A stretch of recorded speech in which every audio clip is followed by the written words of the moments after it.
Patricia Taylor, 76, stood at the boarding gate of Pacific Wings Flight 217, clutching a worn canvas tote bag. Dressed in a simple navy coat and scuffed low-heeled shoes, she carried herself with quiet dignity despite the exhaustion in her eyes. A retired costume designer, Patricia had spent decades raising her son, Keanu Reeves, through years of struggle and sacrifice. This trip to New York was meant to be a long-awaited visit to an old friend, a rare moment of peace. As she stepped into the first-class cabin, she handed her ticket to the flight attendant, a young woman named Jessica, whose tight smile barely concealed her impatience. Jessica glanced at the ticket, then frowned. "Patricia Taylor, this is an economy ticket. First class isn't for you," she said sharply. Patricia hesitated. "I called ahead and was told I might be eligible for an upgrade if there was space. I'm not as strong as I used to be, and I was hoping." Jessica snorted. "Called ahead? We don't just hand out upgrades because someone hopes for it. First class is for paying customers." She pointed down the aisle. "Economy is that way. Move along." A few first-class passengers took notice. A middle-aged man in a tailored suit muttered to his companion,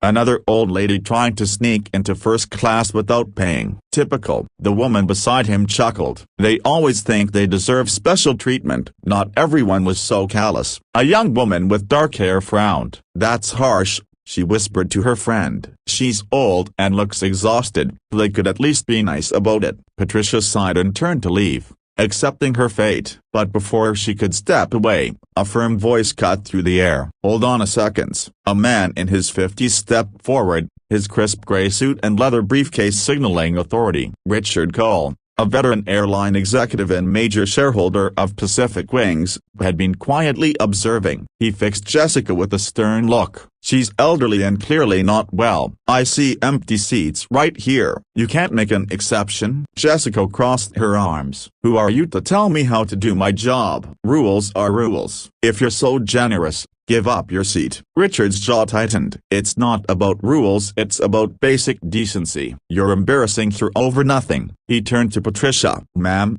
take my seat. I'll sort this out." Patricia shook her head. "Thank you, sir, but I don't want to cause trouble. I'll manage." She started toward economy, but at that moment, a figure appeared at the entrance to first class. Dressed in a denim jacket and baseball cap pulled low, he was unassuming at first. But when he looked up, the whispers began. It was Keanu Reeves. The atmosphere shifted. The man in the suit spilled his wine, the woman beside him gasped, and even Jessica paled. Keanu's eyes locked onto his mother, and the quiet fury behind them was unmistakable. Pulling off his cap, he stepped forward. "What did you just say to my mother?" Jessica stammered. "Mr. Reeves, yeah, I didn't know she was your mom." "That shouldn't matter. Why isn't she in first class?" Jessica hesitated. "It's policy, sir. No free upgrades." "This airline is mine," Keanu said, his voice like steel. "I built it on kindness and respect. My mother is sitting here,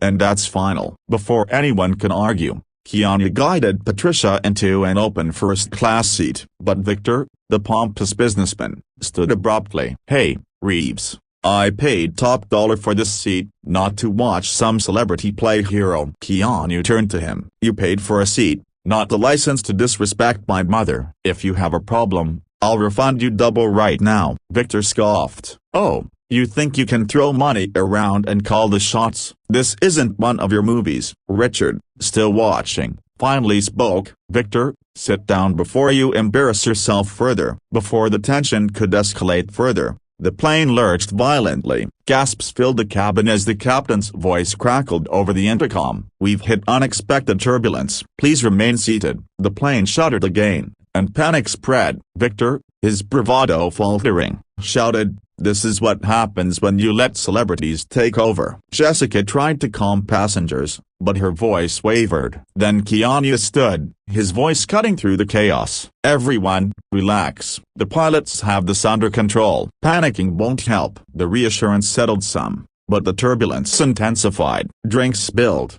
bags tumbled from overhead bins, and nervous cries filled the air. Then, the captain's voice returned. "Tense. We're experiencing mechanical issues tied to the storm. Diverting to Chicago for an emergency landing." As the plane descended, A new voice crackled through the intercom, and not the captain's, but a woman's, cool and commanding. "This is Special Agent Laura Hensley. Faye, remain seated. We are boarding to investigate reports of a disturbance and potential sabotage on this flight." The cabin doors burst open. An armed agent stormed in. The room fell into stunned silence as Hensley strode forward, her gaze scanning the passengers. Keanu Reeves, Victor Marshall, Richard Cole, stepped forward. "We have footage implicating all of you in a chain of events that nearly compromised this flight." Keanu blinked, incredulous. "Sabotage? What are you talking about?" Victor stammered. "This is insane." "I didn't do anything." Patricia clutched Keanu's arm, her voice trembling. "No,